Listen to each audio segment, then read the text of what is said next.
کسی مرا گفت که استاد خود شما هم ملا هستین، ما هم ملا هستیم، ما رو چرا مردم چیزی نمیگن؟ ما وارث پیغمبر هستیم، شما هم وارث هستید. ما گفتیم یک فرق ما و شما داریم، چی هست؟ ما گفتیم شما وارث پیش از 40 سالگیش هستید، ما وارث بعد از 40 سالگیش هستید. پیش از 40 سالگی بر از ما خوب لقب داده بود، بر شما خوب لقب میتن. پیغمبر اصلا تا که 40 ساله بود قرار میرفت اونجا مردم بود پرستی میکرد، اونجا مردم هر چی میگفت، رسول اکرم صلی الله چیز نمیگفت. وقتی که چیز نمیگفت کلگی میگفت طیب است، خوب آدم است، پاک است، همه چیزا رو میگفت. وقتی که روزی که برش وحی آمد 40 ساله شد، وقتی که خیز در مقابل از یاساش یا ایها الناس قولوا لا اله نیست الهی بطاره بشکنن، یک دفعه سر کلگی خیزن که علی کی جادوگر است، که علی ساحر است، که الف کذاب است، که الف فلان است، 200 لقب را دادن. وقتی شما هم که هستین وقتی که در عروسی میرین اونجا دول چالان است، در اتاق دیگه قطبازی هست، در اونجا صاحب دخترم میرقصانن، در اونجا صاحب فلان، یا این قرار اینجا شش تا تسبیح خدا انداخت که مال خودم هم از خودم، مال مردم هم از خودم، مال خودم هم از خودم، مال مردم هم از خودم، بیارین همون کاغذ که بسته کنیم تی چند در بیارین پیسرم پاکتش چندی باشه 500 3000 خلاص بیارین برای یک 3 4 خوراک دیگه میذارن، برای زیاد بیارین، برای یک دو تا قاب گوشت دیگه هم بیارین که خوب مصرف شه. اینا تاریخیش که چیز نمیگه چقدر خوب آدم است. واسه دیگه میخواین که با خوب و بد خلق جهان کار طرف خود مردم دیگه دولچی تو چیز نگو، دولچی خب تو خوب سال خوب آدم هستی. هنوز که چه ماشاءالله باور بکن یک روز دیگه شیم یک مولوی که کلی چیز است والله امیر شبخند چقدر هنرمند است.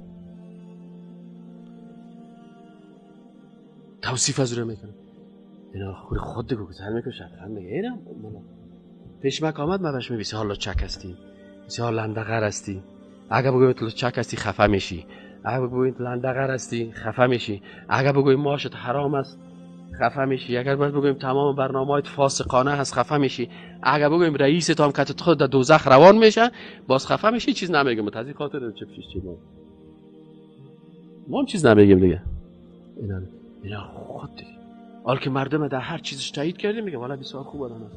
اما اگه برای خائن گفتی خائن هستی، برای جاسوس گفتی که ان شاء الله در غضب خدا گرفتار هستی. 50 سال بعد تو هم زیر خاک هستی ما هم هستم، 50 سال بعد رویا که تو سیاست دلت تکت تکت خود زورش میدی. برای جاسوس بگی تو در غضب خدا گرفتار هستی و لعنت خدا سرت نازل است، در خانه خدا می به هدف غلط می الله در روز قیامت تو را محاسبه میکنه. این خبرش می قار میشه دیگه. اعوذ بالله من الشیطان الرجیم بسم الله الرحمن الرحیم. برادرای محترم السلام علیکم و رحمت الله و برکاته.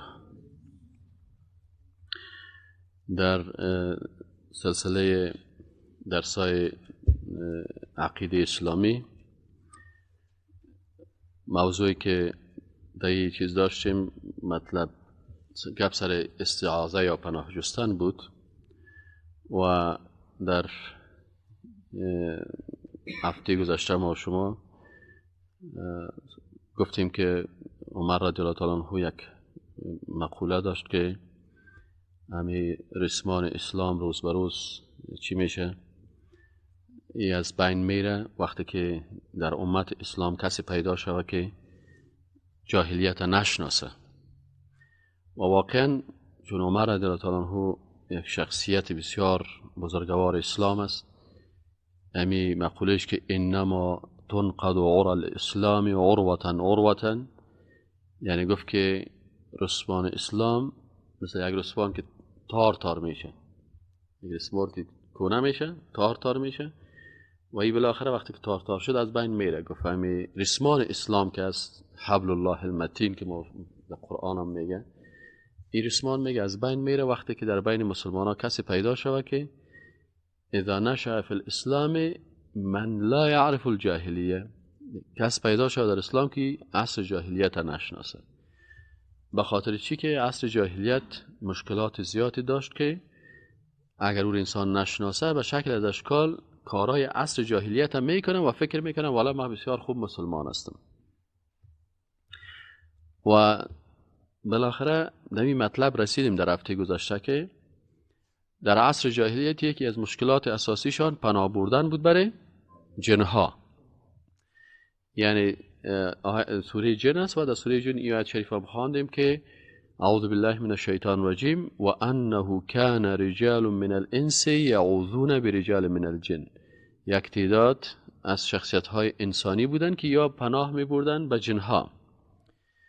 فزادوهم رهقا، پس امی پناه بردنشان بر جنها جرأت بیشتر میداد و برای خود از اینا خوف و ترس زیاد پیدا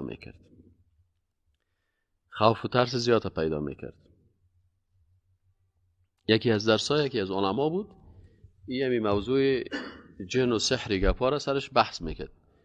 یکی از روزا سر میز خود یک دستمال سرخ مانده بود، در زیر از یک چیز اما تو پوندیدگی بود. باز این برنامه را شروع کرد، گفت که دیگه که از دست نزنه، که اگه دست بزنی بسیار خطرناک است. این کلگی دیگه تو خطا بود. در زیر دستمال سرخ چی است؟ وقتی که برنامه خود ختم کرد برشان گفت که این سحر است، این بسیار خطرناک است. ولی گفت شما را این تو ترسانده. دستمال که وسو کرد، یک پقانه بود، یک سنجاقه گرفت که پیچقش کرد، تک برای دوست رفته. برش گفت که اکثرا کسایی که تعویض میتن و سحر میکنن و جادو میکنن با شیطان ها ارتباط دارن یا مردم بسیار میترسانن. پس او کسی که پیش جن میره، جن جرأت پیدا میکنه، خب بیازه چیزی مست دیگه، تابعی مست که پیش ما آمده. و وقتی که تابع شد، این جادوگر هم جرأت پیدا میکنه، جن هم جرأت پیدا میکنه و برای این خوف پیدا میشه، در حالی که این جن هم یک شیطان ضعیف است و این جادوگر خودش از او که ضعیفتر است، چرا که او به کی پناه برده؟ به شیطان پناه برده. که شیطان ضعیف است به خاطر در مقابل الله، به خاطر از اینکه شیطان است، از بارگاه الله رانده شده هست. و تو مسلمان بسیار قوی هستی، پیش تو عقیده هست، قرآن هست، الله به امرای تو هست. این حال وقتی که تو اینقدر خود ضعیف بسازی که او خود جادوگر اینقدر ضعیف است که پیش شیطان رفته، پس او شاگرد شیطان است، او از او که ضعیفتر است. این حال که وقتی که یک جنرال بره به عسکر سلامی بزنه، و عسکری جنرال خوب زفت و پروت میته، میگه 4 ملاقم بزن تو جنرال لوده. تو اگر میفهمیدی مقامت رتبهت، من عسکر هستم، من چرا تو سلامی میزنی؟ من باید بر تو سلامی بتون. آلو جن میفهمه که این انسان اشرف المخلوقات است، لکن این اشرف المخلوقات اقدر ذلیل و ضعیف شده که میگه سلطان غزنوی که هزاران غلام داشت، عشقش چنان نمود که غلام شد. خب یک گپ یک شاعر است، یعنی خودش هزاران غلام داشت، وقتی که عاشق شد دیده تو عشق خراب کرد که غلام شد. یک اندو گفتن شما بی عقل هستین؟ گفت اگه ما چرا بی عقل هستیم؟ گفت شما بت پرستش میکنین. گفت شما از ما میکردن بسیار بی عقل تر هستین. گفت چرا؟ گفت همین جوانای وطن شما افغانستان که هست، گفتی از ما اون دو هم که بدتر هستن. گفت چرا؟ گفت به خاطر از این ما خو بت پرستش میکنیم، شما بت پرست پرستش میکنین. بچه فیلم بت پرست است نه؟ بچه فیلم بت پرستش میکنه، شما همین بچه فیلم از یاد دوز دارین و استایلتون مطابق از این جور میکنین. پس شما چی هستین؟ از لوده کدام لوده تر هستین، لوده به توان 2. این حالی کسی که پیش فالبین و جادوگر و ساحر میره، ای در حقیقت مثل که یک جنرال پیش یک چپراسی یا یک وزیر بخیزه، برای چپراسی هم تو دستایش هم ماچ کنه و او را بالا کنه و میگه والا وقتی که وزیر قسم است، دیگه چپراسی در چوکی از این میشینه و وزیر میگه برو یک پیاله چای بیار.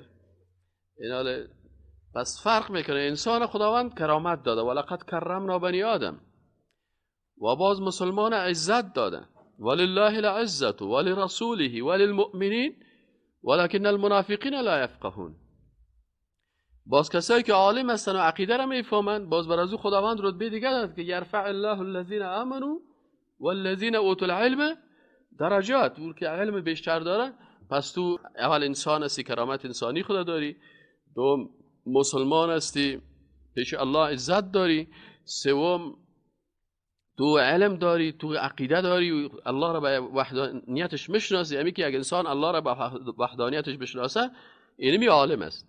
چرا عصر جاهلیت عصر میگن که خدا را نمیشناختن. صحیح، شاعر بودن، خوب چیزا داشتن، لکن وقتی که اگر پیلوت طیاره هم باشی لکن خدا را با وحدانیت نشناسی، تو جاهل هستی. در اسلام در لیست جاهلن.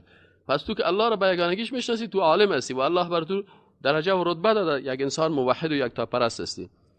اینال تو انسان موحد و یکتاپرست وقتی که میری خدا اقا ذلیل میسازی که پیش شاگرد شیطان میری و شاگرد شیطان رتبه میتی، در حقیقت شیطان هم مقام منزلت پیدا کرد و جرأت پیدا کرد و در پالوی ازی همین ساحر و جادوگر هم از تو استفاده میکنه. از این خاطر برات میگه برو یک دانه بز بیار، برو یک دانه گوسفند بیار. خانه جادوگر بیری که 5 6 تا گوسفند در روی اولیش است. پرسانش میگه تو چی کمال داری؟ میگه من هیچ کمال ندارم، این مردم لوده است، من کمال ندارم. خودش میگه من کمال ندارم، من تا یا لوده هستن پیش من. یک نفر میگه رسای برتی بز آوردیم، وقتی کو بز میاره من دیگه چی کنم؟ شراب مفتم میگه قاضی میخوره چطور هم تو دیگه. حالا دیگه وقتی که بز مفت یک نفر بیاد در پشت خانه من میگیرم دیگه. به این خاطر است. اما انسان موحد یکتاپرست از این خاطر یکی از صفات عصر جاهلیت که قرآن عظیم شان بر ما او را توضیح و تشریح میکنه همین بود که اونا زیادتر با جنها ارتباط داشتن و با کسایی که ادعا میکردن که ما با جنها ارتباط داریم یا داشتن یا نداشتن، با اینمی سحر و جادو و رمل اندازی و فالبینی این کلش. یعنی باور بکنین از این ساحرها و جادوگرها و کسایی که تعویض میتن و فالبینی میکنن من کتازی زیاد ارتباط دارم، زیاد اینا را میشناسم، عمیق در بینشان بودیم. حتی من خودم یک وقت به حساب که فامیل ما از اولادی یکی از شخصیت ها بودیم و مثل گفتنی از اولادی فلانی صاحب است و پیش ما مردم میامدن دستای ما را تا در 6 سالگی و 5 سالگی ماچ میکردن. خوب من میفهم، خب اکثرا من میفهم که 90%، 95%، 98% دروغ است. نه کس بر کس بچه داده میتونه، نه کس تقدیری کس را تغییر داده میتونه، نه کس را شفا داده میتونه، نه کس مشکل کس را حل کرده میتونه. اگر میگه من مشکل کشایتم هستم دروغ است، مشکل کشا الله هست. اگر میگه من تو را شفا میتم شفا دهنده الله هست. اگر میگه من تقدیر تو را تغییر میتم تقدیر به ید الله هست. الله هست که تقدیر انسان نوشته و تقدیر حسیر کس تغییر داده نمیتونه. و به این شکل اکثرا فریب است. و این علتش است؟ علتش است که کلی مشکلات بدبختی ها که در عصر جاهلیت وجود داشت دوری از اینا از عقیده ابراهیم علیه السلام بود، دوری از اینا از عقیده اسماعیل علیه السلام بود. پس دوری از عقیده از اونا اینا را در این بدبختی ها گرفتار کرده. و آل در عصر امروزی وقتی که همین مردم به اون خط روان میشن، پس کسایی که عصر جاهلیت نمیشناسه خودش دمی مرض ها مبتلا هست. اما کسی که میفهمه که اینی چیزا مربوط به عصر جاهلیت است میفهمه که والا صاحبی این کار خو از مردمای جاهل است، من هیچ وقت این کارا من نمیکنم. اون روز فیصل خان یک قصه کرد، گفت یک کس آمد که یک دختر است سر جنامه و تکان میته و خدا چطور میکنه. باز بعد از این فامیل خود گفته که او جنای من میگه که $600 بده. من پرسانش کردم گفتم این چه قسم است؟ ما هم میفهمیدیم دیگه. بازو گفت است که این دختر از پیش کدام صحبه شده یا اشتباه شده، آل پیش همون بچه یا پیش کسی که کدام مشکل داره، او برش میگه که آل به خاطر که مراز تو افشا نکنم پیسه بده. آلی دختر خدا چی انداخته؟ در جند انداخته، از فامیل خود پیسه میگیره، بازی رو به کی میته؟ به معاشق خود میته. یا معاشقش گفته تو خود پیسه دار هستی، من غریب هستم، عاشقی خود این تو فداکاری کار داره، خواهد از فامیل پیسه بکن بک به من عاشق هستم برای من پیسه بده. اینا علی خدا در جن میپرده او خدا بزنه تا بالا و نهایتش چی است؟ نهایتش چی است که بازم پیسه را که فامیل جادن بگی خیر از برو به جن بده که تو ریلا بده سر روی تا نکن، بازو صاحب پیسه را میگیره میره به مو عاشق خود میده. ببینید به این اشکال فریب و فریبکاری و این گپا هست. دو مشکلی که عصر جاهلیت داشت که را بشناسیم، مشکل پناه بردن به مجسمه ها بود. مثلا فلسفه پناه بردن به بت ها و مجسمه ها چی هست؟ در اصل فلسفه از اینا را میگن که در عصر جاهلیت مشرکین چی میکردن؟ اینا یک تعداد از شخصیت های بزرگ و خوب مثلا لات، منات، هبل، عزا، یا کلشان میگن شخصیت های خوب بودن، انسان های با تقوا بودن، انسان های خوب بودن. وقتی که اینا فوت کردن، شیطان یک مانور اجرا کرد. این از زمان نوح علیه السلام. مثلا شیطان، ولا تتبعوا خطوات الشیطان، در قرآن میگه که شما به می گام های شیطان، در عقب گام های شیطان نرین. گام های شیطان چی معنی؟ یعنی شیطان استیپ بای استیپ میگه، نه زینه به زینه، قدم به قدم انسان به گمراهی میپرتن. چه قسم؟ مثلا اول شیطان بر از این مردم نگفت که شما این شخصیت های بزرگ پرستش بکنین، تو نگفت برشان. اول گفت که مثلا فلانی ولی خدا بود، فلانی پیغمبر خدا بود، فلانی شخصیت خوب بود. خب او رفت از دنیا. حالا شما حداقل برای احترام برازی، مثلا مجلس دارین، یک چوکی خالی خب برازی هم بارین، یک چوکی خالی برازی بارین، یک جای خالی خب برازی هم بارین. حالا خوب است این کارا میکنیم. گرفتن صاحب اینی استاد دایی فوت کرده، اینجا 20 دانه چوکی را چیندن، یک دانه چوکی خالی برای کی باشه؟ برای استاد دایی باشه. کلگی ما والا استاد دایی رو خوش داریم و دوست داریم، امرایش همکار چی هستیم. باز شیطان آمد که فی چوکی خالی چی کنن؟ یک دانه عکس استاد دایی را پیدا بکنین. صاحب رفتن یک دانه پوانزه و نرا گفتن یک دانه عکس از زیر سرچیز کنین. اینجا آوردن صاحب دانه عکس استاد دایی را رسم کردگی است. دیگه ناله یک صاحب چالان کردن. وقتی که عکس هم آوردن مشکل چی شد؟ مشکلی شد که مجلس اسو گپ میزنن، خوبی فلانی نفر فوت کردن، حالا هر کسی میره برای دیگه خدا ببخشید یگان چی میکنن؟ فلسفه بت پرستی. این فلسفه بت پرستی از همینجا شروع میشه. بالاخره برای احترام میکردن آیسته آیسته احترام. این احترام از اینا برای تصویر یا برای عکس نتیجه چی شد که دیگر روز این گروپی که اول کسایی که بودن که در زندگی از این شخص یا در زندگی امی عالم یا در زندگی از امی دوست خدا یا ولی خدا یا پیغمبر بودن یا مردن، شیطان یار غرض نگرفت. بیاربان فقط یا امی عکس چی کنن؟ احترام کنن. یا که فوت کردن امی فرست جنریشن یا امی جیل یا نسل اولی که رفت، سکند جنریشن امی نسل دومی آمد. این نسل دومی که آمد، شیطان آمد بر از این بچه از یا گفت که شما میفهمید که پدرایتان چرا بر از این تصویر چی میکردن؟ ایره مانده بودن اینجا و میگن والا ما پدرای ما رو میدیم بر از این یگان احترام میکردن، امیدم این چیزشان بود. پدرایتان خوب بسیار آدم خوب است، شما باید از پدرایتان کنه یک قدم پیشتر چی کنیم؟ گفت شما ایره مجسمه شجور کنیم. حالا پدرایتان خود پلنزه و نرا نداشت، رشته مجسمه نداشت، علم پیشرفت نکرده بود، تنها تصویرش گرفته بود. شما خب امکانات دارین. یا صاحب رفتن گچه گرفتن و مجسمه از این نفر چی کردن؟ جور کردن. به عوض چوکی شو، به عوض یکسش چی رو ماندن؟ مجسمه رو ماندن. خب مجسمه رو که ما شیطانی رو که وانشان حال فلانی یا مجسمه رو جور کردن، حال دیگه یا یگان احترام پیش از مجسمه میکنن و خلاص. مرحله سوم، ترد جنریشن، سومین نسل که آمد، برای جا گفت شما میفهمین که یا چری مجسمه رو ماندن؟ گفت که نه نمیفهمن. گفت شما نمیتونین با خداوند مستقیما ارتباط بگیرین، شما باید وسیله داشته باشین. این دوست خدا هست، این پیش خدا رویدار است، این شخصیت بزرگ است. برین پیش مجسمه ازی، اول مشکلتان دردتان بر ازی بگوین و ایره بگوی خدای بر روی ازی دوست خدای پیش تو اگه بیاییم خود تو ما را قبول نمی کنی، ای از تو کنه مهربانتر است. معنایش همین چیز است. یعنی اگه پیش تو مستقیما بیاییم مرا گناهی من نمی بخشی، پس من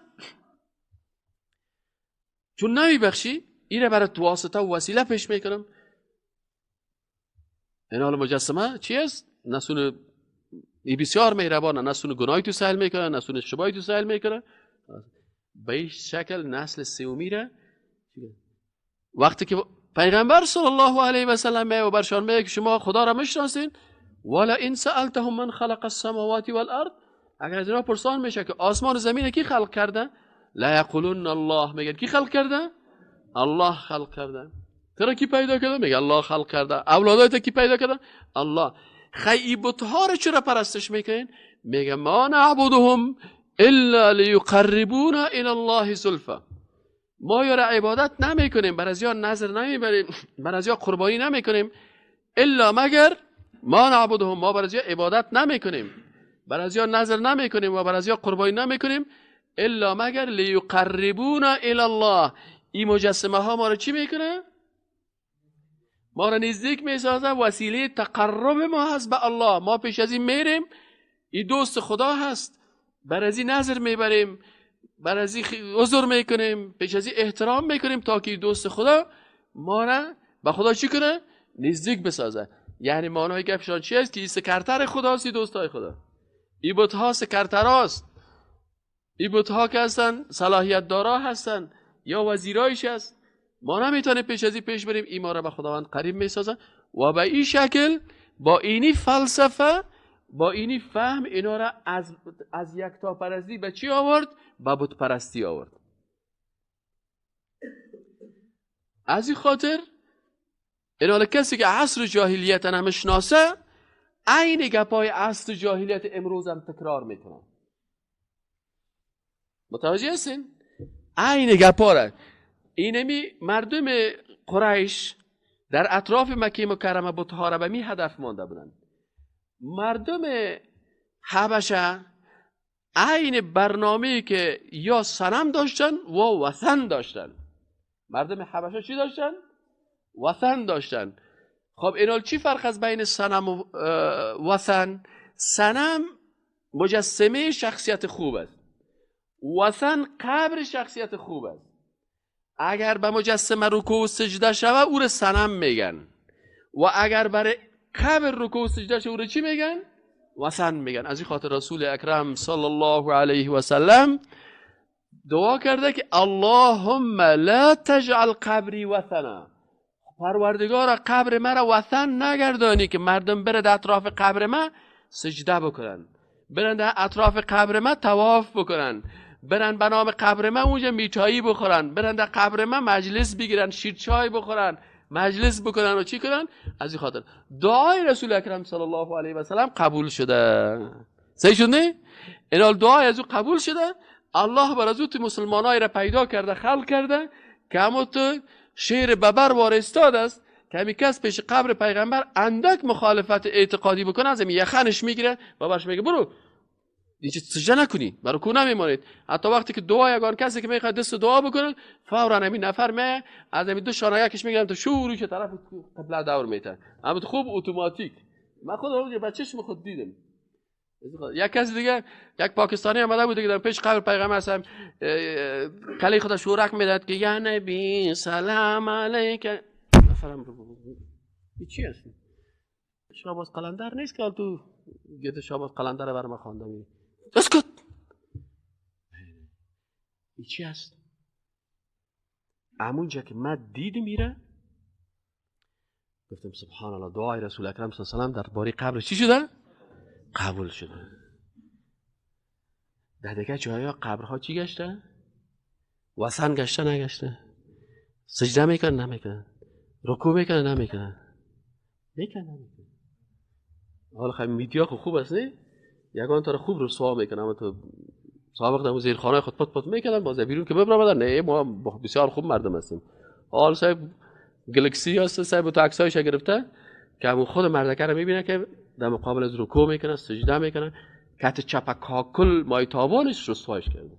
کاکلا چی میگه و صاحب قواره چی میگه و خوبه تو قواره چشمای سر مکدگی، لکن باز برشون میگه اوه تو نمون نفر نیستی که اونجا سجده میکردی به غیر الله. از این خاطر اکثرا جوانا روز و روز یارا میشناسن و رسوا میشن. اما در قبر رسول اکرم صلی الله علیه و سلم به اساس دعای رسول اکرم صلی الله علیه و سلم این کار نشده. پس فلسفه قبر پرستی و فلسفه بت پرستی چی هست؟ وسیله و واسطه گرفتن مخلوق بر خالق است. که من میرم پیش از این مخلوق رکوع میکنم، سجده میکنم، این وسیله من میشه، این واسطه من میشه، این مرا به خدا نزدیک میسازه. این عین کلمات اونمو بت پرستاست که تکرار میشه. خیلی الله چی میگه و رسولش چی میگه؟ الله میگه که واسجد واقترب، واسجد، سجده کو به الله، با سجده به الله تو به الله نزدیک میشی. پس وسیله نزدیک شدن به الله را قرآن چی معرفی کرده؟ سجده به الله معرفی کرده. سجده به الله معرفی کرده. گفته اگر می سجده تا در نیمه شب، در ثلث شب، 2 بجه شب، 3 بجه شب بخیزی که هیچ کس تو را نمیبینه، همون لحظه سجده کنی، او وقت باز میگه دعای تو خوب قبول میشه. پس کسایی که عصر جاهلیت نمیفهمه استدلالش میگه پس و برادر شما ما را از دوستای خدا منکر هستین؟ نه خیر، ما از دوستای خدا منکر نیستیم. رسول اکرم صلی الله علیه و سلم بهترین شخصیت است، کل ما امتش هستیم، به خاک پایش ما نمیرسیم، لکن با وجودی از اینکه دارای تمام مقامای عالی هست ما بر رسول اکرم صلی الله علیه و سلم سجده نمی کنیم، چرا که خود رسول اکرم صلی الله علیه و سلم بر ما گفته بر ما سجده نکنیم. خودش دعا کرده که قبر مرا وثن نسازین، خودش به الله گفته که پروردگار قبر مرا محفوظ نگه داری که کس در قبر من رکوع و سجده نکنه. پس ما به خاطر پیروی از رسول اکرم صلی الله علیه و سلم به قبر رسول اکرم صلی الله علیه و سلم سجده نمیکنم.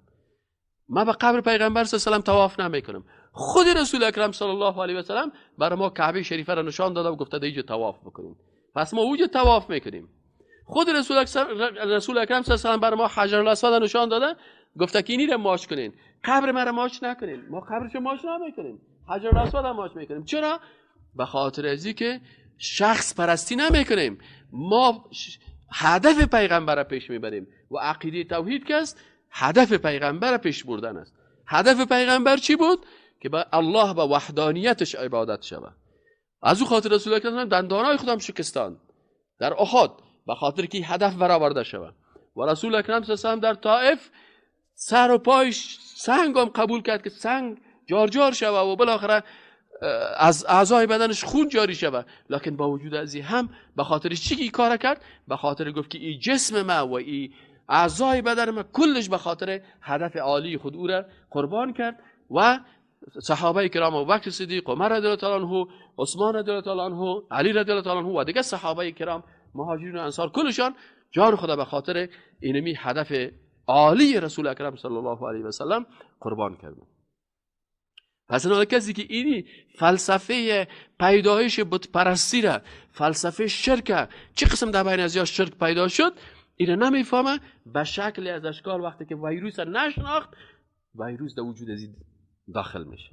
اما وقتی که ویروس شناختی، قرآن عظیم الشان CD انتی ویروس از بر اعتقادات باطل، هر باطل که در کلید به فوراً دورش میکنه و قرآن عظیم الشان بر کلش بر بیان میکنه که وحدانیت اللهی است. الله برات قریب است، از شارع گردن برات نزدیک است. اذا سألك عبادی عنی فانی قریب، اگر بنده های ما در مورد ما پرسان بکنن، ما برشان بسیار قریب هستم. اجیب دعوت الداع، خلاص دعای دعا کننده را من قریب هستم.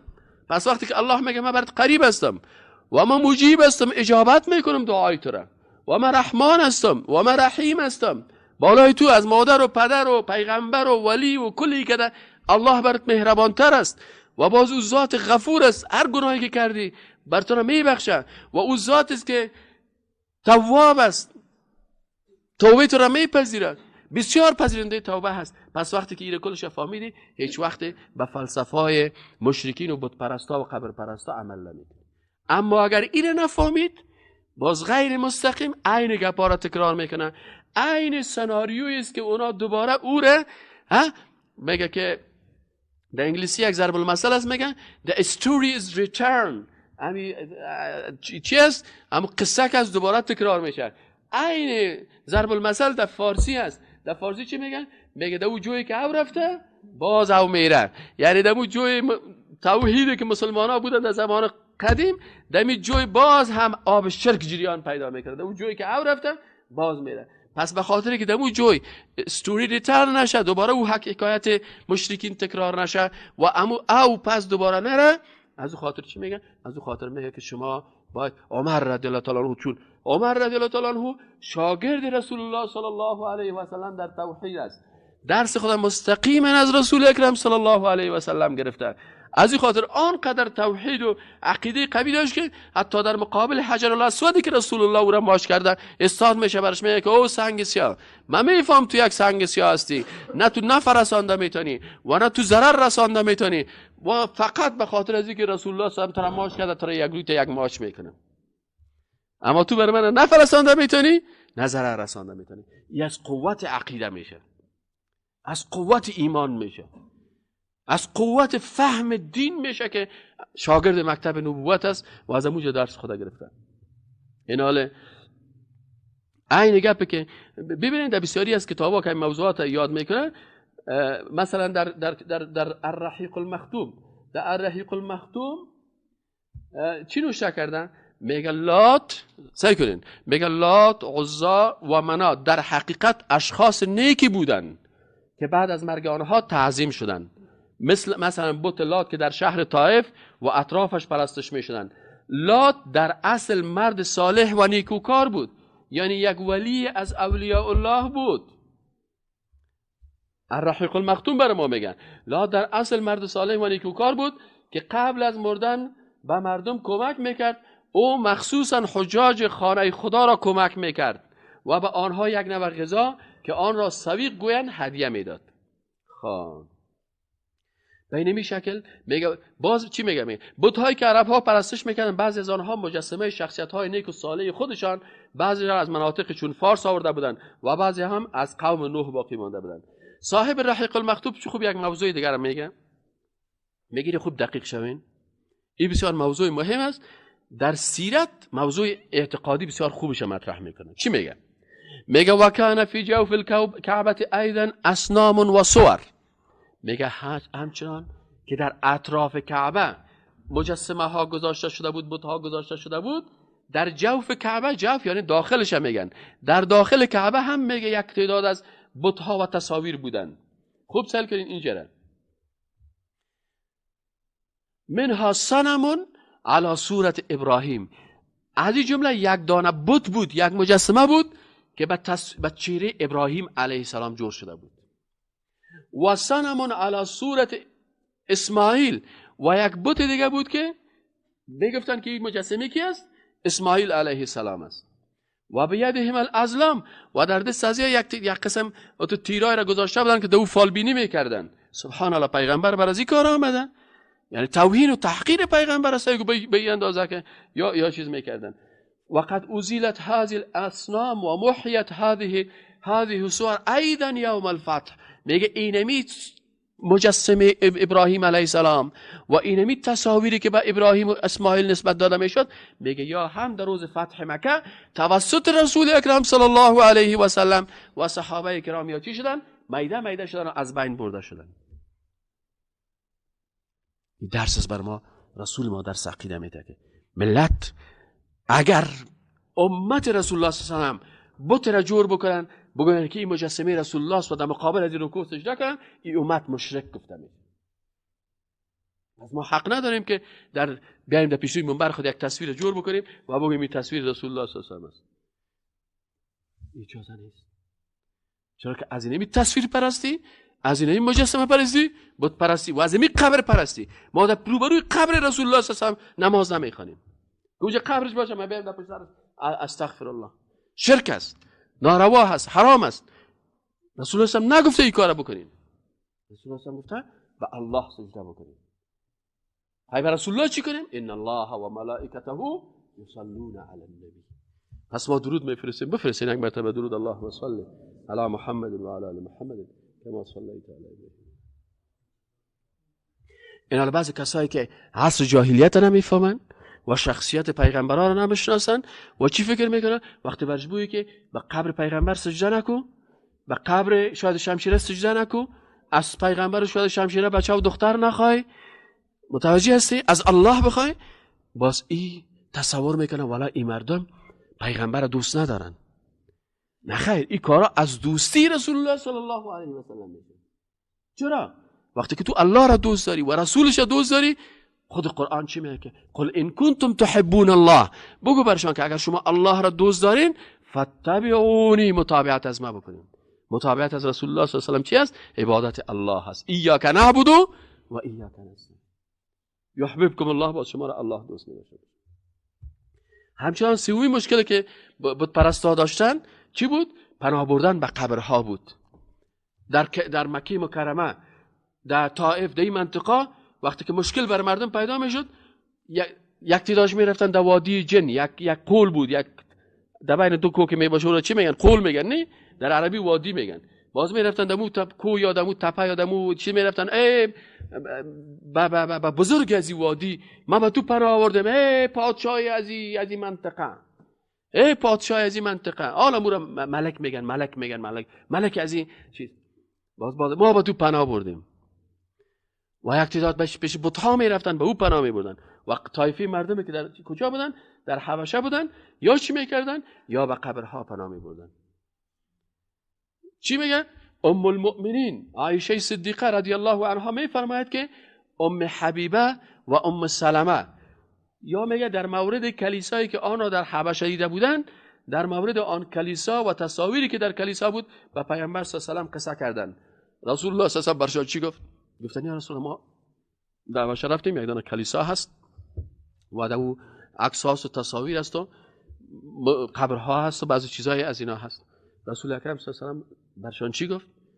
رسول الله صلی الله علیه و گفت که آنان کسانی هستند که هرگاه شخص نیک و صالح در بینشان وفات نمود. خب فکرتان نمیگیرید گپ رسول الله صلی الله علیه و چی است؟ میگه آنان کسانی هستند که هرگاه شخص نیک و صالح در بینشان وفات نمود، بالای قبرش سجدگاه می ساختن. در سر قبرش چی می سازن؟ سجدگاه می سازن. صحیح؟ و در آن تصاویری را رسامی می کردن. این مردم بدترین مخلوقات الله در روز قیامت است. این مردم بدترین مخلوقات در روز قیامت است. اینا را اگه کس، و این حدیث در کتاب الصلاة در صحیح البخاری است.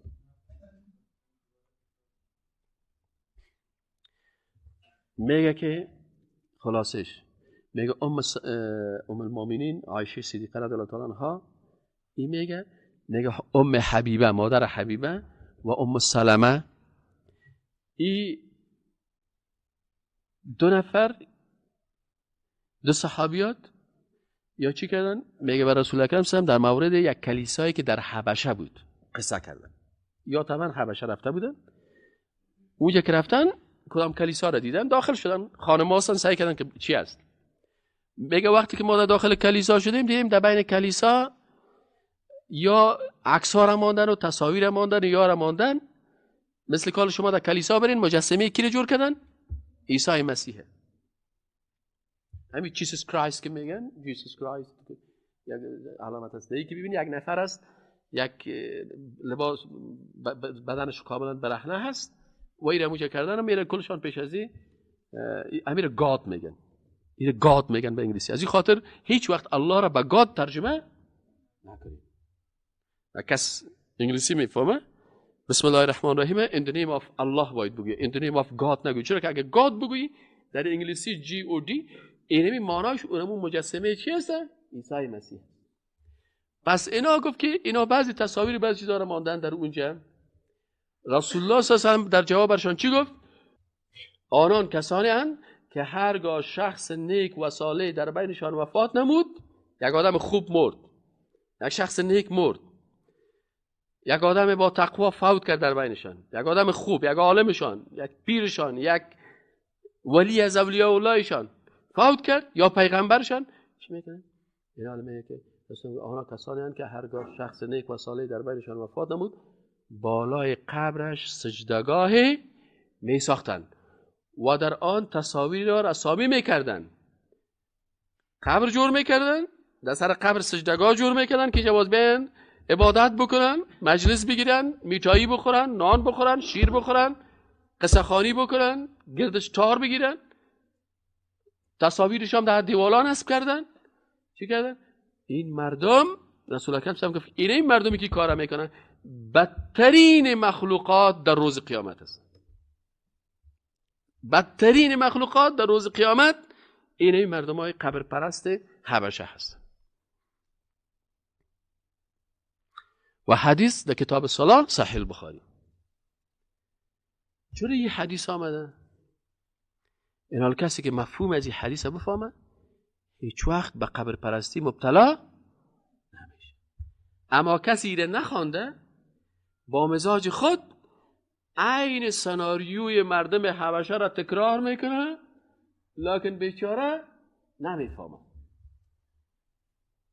و باز اگر 30 سال این کار کرد، در سال 31 یک جوان آمد برش گفت که نکو کاکا این کارا، باز آل شیطان از او خود قلب از دیگه خوب جای گرفته. باز اگر برش گفتی که این کارا نکو، باز سر تو مثل که سر پیغمبر صلی الله علیه و آله 200 تخلص برش دادن، باز برای تو هم تخلصای کونه را نمیتن. او خود کلاسیک بود، ساحر است و کاهن است و جادوگر است. آل عصری شدیم، آل مدرن است. آل باز ایواز ساحر فاندامنتالیست میگن، بنیادگراست. ایواز کاهن اکستریمیست میگن، افراطیست. چی؟ اکستریمیست است، کونه فکر است، وهابی است. اگر از جهاد گپ زدی میگه ای چی؟ تروریست است. یعنی کل کلمات گفته میره. و در حالی که این القاب را که مشرکین و رسول الله صلی الله علیه و داده بود، اینا امی القاب برکی میتن با امت رسول الله صلی الله علیه و سلم، با امت رسول الله صلی الله علیه و سلم. این حال کسی که دعوتگری که بازی گپا را نمیفهمید، والله صاحب مر اینی گپا را گفت دیگه من دعوت نمیکنم. مجرد که یک کس برش یک کلمه را گفت که تو کونه فکر هستی یا تو وهابیستی یا تو اکستریمیست هستی و تو بنیادگرا هستی، فاندامنتالیست هستی و تو تروریست هستی، عیسی باز خدا پت میکنه. باز میره راستن یک کمک ریش داره، یک لقمه ریش دارم، یک لقمه ریش خودم کرد، یک ماشین تو یک ماشین کو، باز ماشین میکنه، باز میگه بغلکش یک کمک بزنه، باز دیگه بزنه. دیگه از ببینه که وی مولا صاحب تو فلانی نبودی، یک روز دکتر دی من نریش، دیگه از موتر استاد کرد دی نریش، یک مرا نشناختی. والا صاحب قواریت یک کمک آشنا هست، آلون خمکت انت یک ریش دیدیم. عیسی زده نه دیگه صاحب آل گک سیاست هست و آل گک ریش خوردن هست و آل چطوره؟ به خاطر از اینکه این دعوتگر اسلام اگر بفهمه میگه والا این القاب به رسول اکرم صلی الله علیه و سلم دادن، لکن بهترین عالم کی بود؟ صلی الله علیه و سلم. این القاب بر ما بده که ما در خط کی روان شوم؟ رسول الله صلی الله علیه و سلم. مازو کده بهتر هستم؟ با او که بهترین مخلوقات بود او رو گفتن دیوانه است، ساحر، مجنون، ساحر است، مجنون است، کذاب است. در اول خوب امین بود، صادق بود، طیب بود، طاهر بود، اما وقتی که عقیده توحید شروع کرد برو چی کردن؟ دیگه پاره برش گفت. یک کسی مرا گفت که استاد خود شما هم ملا هستین، ما هم ملا هستیم، ما رو چرا مردم چیزی نمیگن؟ ما هم وارث پیغمبر هستیم، شما هم وارث هستین. ما گفتیم یک فرق ما و شما داریم، چی هست؟ ما گفتیم شما وارث پیش از 40 سالگیش هستین، ما وارث بعد از 40 سالگیش هستین. پیش از 40 سالگی بر از ما هم خوب لقب داده بود، بر شما هم خوب لقب میتن. پیغمبر هم تا که 40 ساله بود قرار میرفت اونجا مردم بود پرستی میکرد، اونجا مردم هر چی میگفت، رسول الله هم هیچ چیز نمیگفت. وقتی که هیچ چیز نمیگفت کلاگی میگفت طیب است، خوب آدم است، پاک است، همه چیزا رو میگفت. وقتی که روزی که برش وحی آمد 40 ساله شد، وقتی که خیز در مقابل از ساش یا ایها الناس قولوا لا اله نیست الهی بطاره بشکنن، یک دفعه کلاگی خیزن که علی کی جادوگر است، که علی ساحر است، که الف کذاب است، که الف فلان است، 200 لقب را دادن. گفتم شما هم که هستین وقتی که در یک عروسی میرین اونجا دول چالان است، در اتاق دیگه قطعه‌بازی هست، در اونجا صاحب دخترم میرقصانن، در اونجا صاحب فلانی، یا این قرار اینجا شیشته که تسبیح خدا انداخت که مال خودم هم از خودم، مال مردم هم از خودم، مال خودم هم از خودم، مال مردم هم از خودم، بیارین همون کاغذ که بسته کنیم که چند در بیارین پیسرن پاکتش چندی باشه 500 3000 خلاص بیارین، برای یک 3 4 خوراک دیگه میذارن، برای زیاد بیارین، برای یک دو تا قاب گوشت دگان برین که خوب مصروف شود. اینا تاریخ هیچ کس چیز نمیگه چقدر خوب آدم است. واسه دیگه میخواین که با خوب و بد خلق جهان کار تاریخ خود مردم دیگه دولچی رو چیز نگو، دولچی خوب تو خوب سال خوب نمیستی هنوز که ماشاءالله باور بکن. یک روز دیگه شیم یک مولوی که کل چیز است والله امیر شبخند چقدر هنرمند است، توصیف از رو میکنه.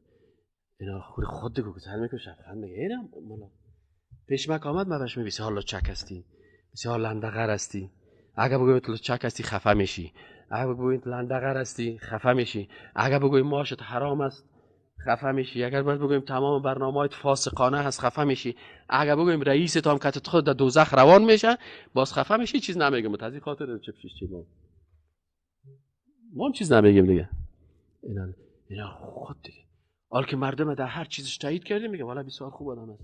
اما اگه برای خائن گفتی خائن هستی، برای جاسوس گفتی که ان شاء الله در غضب خدا گرفتار هستی.